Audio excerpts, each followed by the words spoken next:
First question is for Sean. How much can you be influenced by what goes on the next few days at the Combine? You've watched a lot of film. You've evaluated. What can these guys do to influence your decision over the course of the next few days? Well, I think Combine's a good time to look at your process, and we believe we have a thorough process in place, so that will prevent influence from happening. But it's a time where you get to see cream rise to the top type of thing, where you really get to see the alphas of the group. That's something I focus on specifically, is seeing who are the guys jumping at the top of the lines, who's the guys taking the extra reps, who's not getting tired, those type of factors. But at the end of the day, this is just one of the tools in the draft toolbox of making selections when you pick. And we all say it's a cliche in football, but film don't lie at the end of the day, and the body of work they have on film is the greatest impact of where they'll get selected, in my opinion. I'll ask a follow-up question related to that. Last year's first round pick was a guy that was said to have had a great combine, I think both in the interview room and on the field. Were you influenced? Is that a case of where you were influenced by seeing him in live and in person and seeing what he could do? I don't believe so. I think we were really high on him before. With the film watching we do, like you alluded to, we saw a guy that physically did the things we looked for in the DNA of an Ottawa Red Black, and that's someone that plays the aggressive nature of football. And like I said, the Combine reinforced that, and it added to, just matching what it showed on film in terms of his athleticism and traits like that. Thanks, guys. Thanks, Tim. Next question's from Derek Taylor. Please go ahead, Derek. Sean, when you're dealing with so many different levels of college football, how do you project them to the CFL? I'm terrible at seeing a college guy knowing if he could play at your level. Any tips, any advice? Well, I think that's where something like this weekend comes into play, where you do get some measurables in place to make sure your eyes aren't deceived. So that's what I talk about in reinforcing what you've seen on film. Secondly, I think our scouting staff and our Canadian sides, obviously led by Chad Hudson, have an excellent landscape of knowing each and every program and team in place, where the way we do things is we're able to sort of distinguish that for the rest of them that don't get into the valleys of all the teams on our staff. So Chad and Jeremy and BT do an excellent job of sort of giving us the landscape of who we think is going to be there when it's all said and done, and then we all collectively get together and give our opinions and thoughts from there. Bob, do you have things that you watch for specifically this during a combine? Well, to say things specifically, football's a game about competing, and you want to see the guys who do compete at all times, no matter what they're doing. And I think with how they've altered this evaluation camp, it's going to be fantastic. You're going to see how they compete in everything that they do, how they compete in practice, how are they in the meeting rooms and everything like that. So compete level is a big thing for me, and I think that's what the great thing about these combines is. You get to see how they are in those type of situations, and they're working against the best Canadian players coming out in the draft, and so that's a big thing for me. Thank you. Thank you, Derek. Next question's from Frank. Please go ahead, Frank. Thanks for doing this, gentlemen. Let me ask you both. When so many players opt out of being drafted in the Canadian Football League, how does that change your plan? Has it affected it directly, just generally speaking, not to be specific?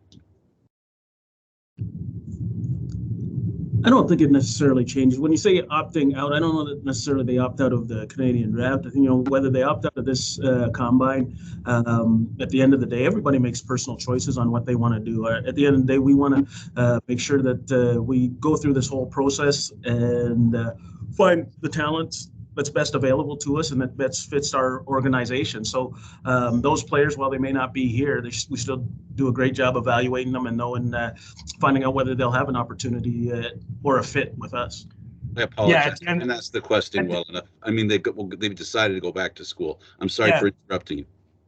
Yeah, at the end of the day, you control what you can control, and there's obviously a couple high-end prospects that opted to go back to school. The way I've always looked at things is every player at the youth sports level has the opportunity to go back, and we embrace that. We ask those questions at combine of where they stand with it. We drafted Daniel Valente last year in the 4th round with complete understanding of knowing that he was going to go back to school. And the reality of our league is these guys need to get educations to have down the road to do things. We're not a league that's going to set you up financially for the rest of your life. Usually for the most part. So we definitely respect that process. I've always been in a draft room where there's always been kids in the draft, be it if they opted in or out, that were not going to come and play for your team that year. So you just have to make sure you have the informed information before you make those selections. And with these guys opting out, you have it a little more earlier and more defined than usual. Thank you for that, gentlemen. Thank you, Frank. We're going to do a last call for questions. The next question is from Tim Baines. Please go ahead, Tim. Over to you, Coach Dice. I wanted to ask you, this will be your first time at a combine as head coach of a Canadian Football League team. How important, in your mind, is what goes on in the interview room when you're talking to a player?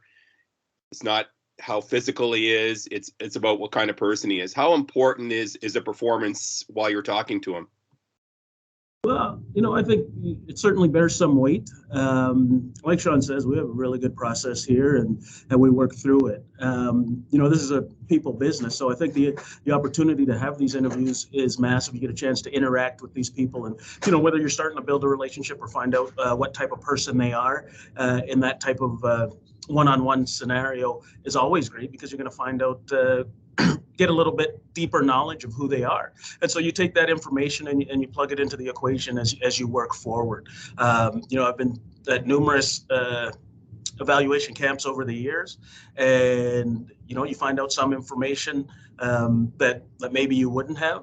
And so it's extremely valuable, but at the same time, you can't overweight it.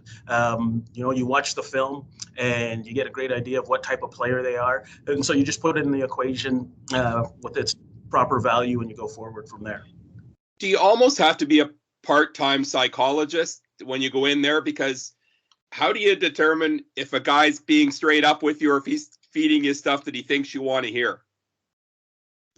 Well, I think over time, that's one of the challenges you face. And I think a lot of times I say, even as a coach, a lot of times you're a psychologist as it is, right? So you're in that situation all the time. You read through the situation to the best of your ability. And the great thing is, when you have a number of people here, lots of people see it different ways. So once we come out of here, we have conversations with regards, because one guy could see somebody being a certain way and another one sees it totally different. So we work together in that vein and come out with a consensus plan, and we work forward together. Thanks, both of you, for doing this. Thanks, Tim. Thank you, Tim. So next and last questions from Derek Taylor. Please go ahead, Derek. Sean, you guys signed Drew Desjardins. What led to that? What appeals to you about Drew Desjardins? Well, when you're talking about combine and interviews, and Bob was just touching on it, it's not necessarily, you're not going to get every guy you love in the interview to draft, right? And I remember Drew's coming away so impressed with Drew's interviews of who he was as a person and a player and who he wanted to become. And he's become that. And, I haven't been shy since I took over the job of sort of talking about what we want in a red-black DNA. We want to be a physical football team. We want to control the line of scrimmage. D and O lines, both imperative to doing that. And we want to have great quarterback play. So, part of great quarterback play comes with protecting the quarterback, and to have Drew available on the market, I think it didn't catch any of the teams in our league off guard, but the media beforehand, his name wasn't coming up, and I think it was just a huge ad for us free agency wise. When you talk about building your team, you want to build it with the O-line, and this league's a little different than other leagues. We're not getting top tier talent at certain position groups that are maybe valued a little differently in other leagues. So when you can get an elite offensive lineman like him and set that tone for your organization, between him and Ruby, we feel we really have two great pieces on our O-line to play football the way we want to. And Bob, one for you, if I might. When I was looking at free agency, it doesn't seem like kickers and punters get away from teams that have them. It doesn't seem like they're available in free agency. Is that a thing? And as a guy who has a good kicker and punter, is that a priority in free agency to ensure those guys come back? Well, yeah, I mean, I think we all know how important the kicking game is in the CFL. And when you have the opportunity, like we have, to have, two players that play at a very high level, who are good people and good leaders in the organization, you would like to keep them around. And, no different than a lot of other positions. When you have stability like that, everyone talks about free agency, going out and getting the other guys. The most important thing, Sean says it all the time, is making sure you keep the ones in your building. And at the kicking position, we're blessed to have two guys that we'd like to keep around for a while. Excellent. Thank you, guys. Appreciate it. Thank you, Derek. Sorry, I lied about the last questions. The last question is going to be to Martin Comtois. Please go ahead, Martin. Merci, Guillaume. La question, c'est pour Sean. Sean, just wondering, did you get any calls about that first overall pick? Has any team tried their luck to get that pick? Well, I don't discuss too much like that in the public, but I think I was asked about it maybe by someone else a couple weeks ago. I think the reality is this weekend, with getting a bunch of people together and seeing the prospects and the verification out of it, the last month the draft really heats up.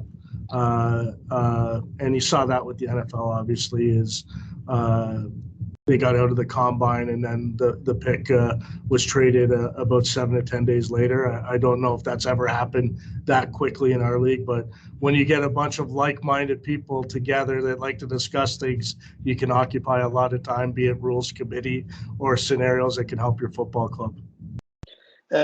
Maybe a follow-up question for that first. If you keep that pick, you talked about the line of scrimmage, controlling that line. Can we deduct that looking forward that maybe there's a more of added value of picking a lineman with that first overall pick, or you're pretty open at looking at other positions? Yeah, our draft philosophy is best player available, by the board. When there's ties or close measures, that's when we talk about positional need. But in terms of the O-line, we obviously have Ruby and